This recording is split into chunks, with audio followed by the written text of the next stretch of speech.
half the size of what it was. Also, sir, because we are talking of 21st century, people are very used to having a lot of graphs, pictorial depictions, tables and matrix given to them so that they can easily understand things. So people have got used to that. Normally, our laws don't have any of these.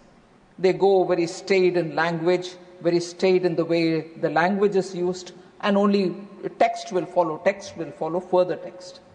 Whereas we thought, since we are working this century, we should have tables to make people understand how the law functions, where possible. And we are also showing through formulations as to how it will function. So for the first time in this Act, we have brought 39 new tables and 40 new formulae to replace textual narration. So when people see numbers, when they see comparisons, or when they see it laid out in a simpler format, it is easy for them. So we've adopted this novel method in a law, in an act which is going to be passed by the Parliament, which normally doesn't happen. So the changes are not just merely superficial. They reflect a new simplified approach for tax administration. This learner more focused law is designed to make it easy to read, understand, and implement. So, as we are going through this exercise, sir, the officers of the CBDT are actively engaged in redrafting the rules, the subordinate legislations, with the same objective of simplifying both the provisions and the associated forms. So when the law is simple, you're able to read it easily, no interpretation problem. But what happens to the assessee when he gets the form in front of him in the computer? Even that is being simplified. So as is said in the Act itself, if everything goes well and if we are able to pass it, and I'm sure there will be members watching it very cleanly, the systems, the computer systems which run our income tax will all have to be now rebooted for the newer law. Because the time is very short between now and 1st of April 2026. We need to have all the computers reset for the way in which this Act has been subject to the approval of the Parliament. And therefore, if from 1st April 2026 we want to effect this, it's greatly appreciated that the Parliament has taken the initiative to pass it well in time, so that between September and 31st of March, we will get the systems also cleared. And why do I say that?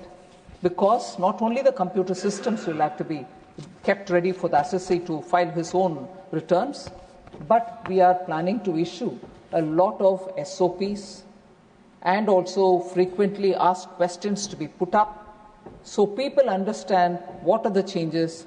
If they go to the domain, they will get it from the income tax portal, all the details of what it is going to be like. Further, not so much getting into that detail, I just want to reassure that so much thought has gone into making this law.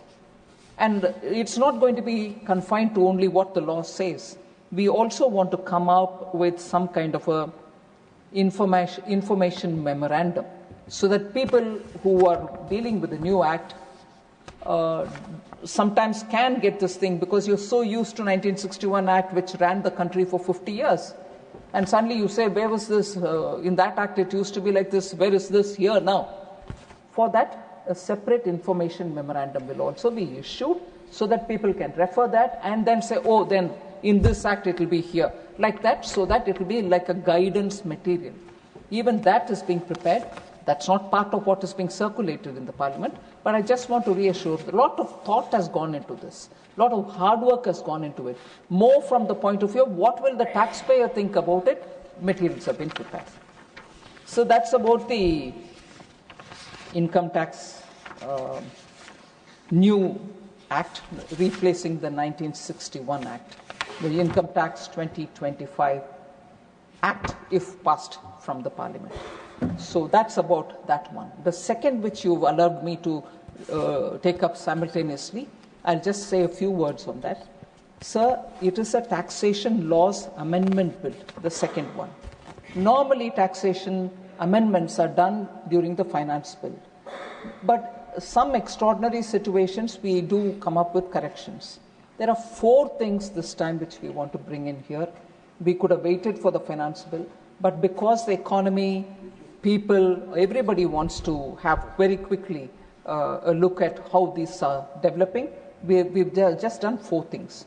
One is giving tax exemption on dividend interest and also long-term capital gains to sovereign wealth funds and pension funds investing in infrastructure between 1/4/2020 and 31/3/2030, subject to notification. The Public Investment Fund, which is, and its largely wholly owned subsidiaries, will be named directly in the section for exemption. PIF is from Saudi Arabia. So that fund is being, like the way we've given earlier for other sovereign funds. That is one. Second, abatement of all assessments for block periods in such cases until block assessment order, which will be a major reform and ease of doing business step. So they can treat the entire block. Even in between one of the years there was a search, they didn't have to have confusion. Then there was this 75,000 rupees deduction, standard deduction offered for the income tax.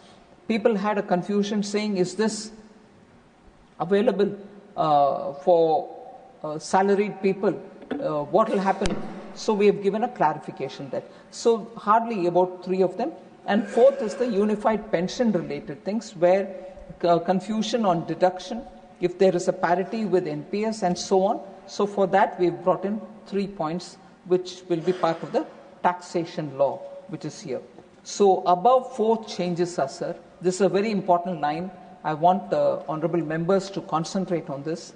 The above 4 changes which are coming through this tax law amendment are for the Income Tax Act of 1961. We are talking about income tax bill which is getting replaced because of language and other things and bringing 2025.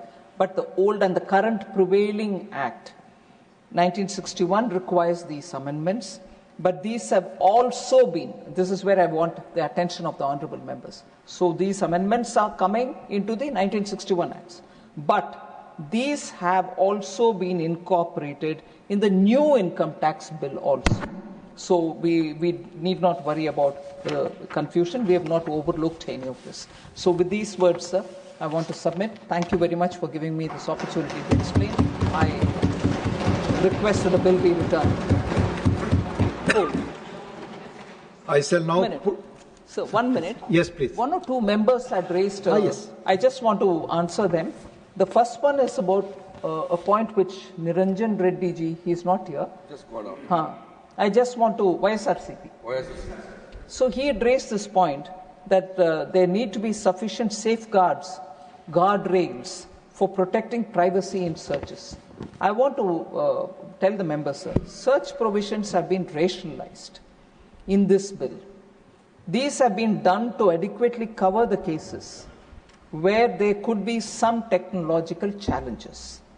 However, I want to underline the fact that no new power has been given to the officials through this act. There is no new power assigned to the tax authorities.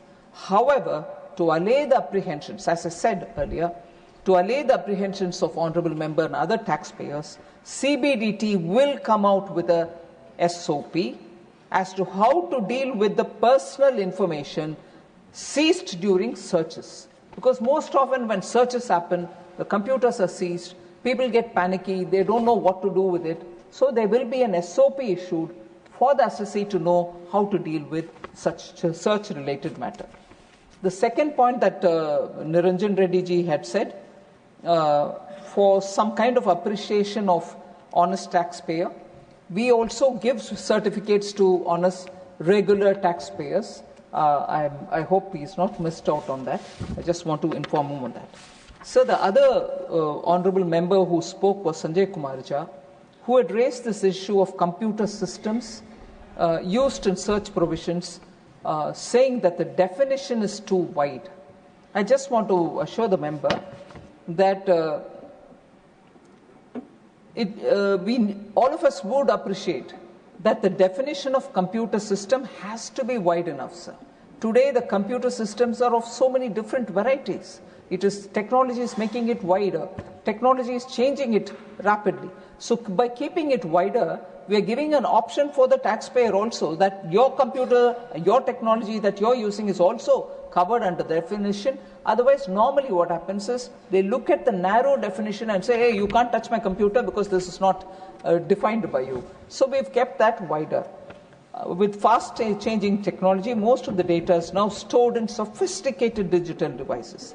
Therefore, for access to such data, there have been some rationalization in the search provisions, particularly where there is a cooperation from taxpayers. Sometimes taxpayers don't cooperate.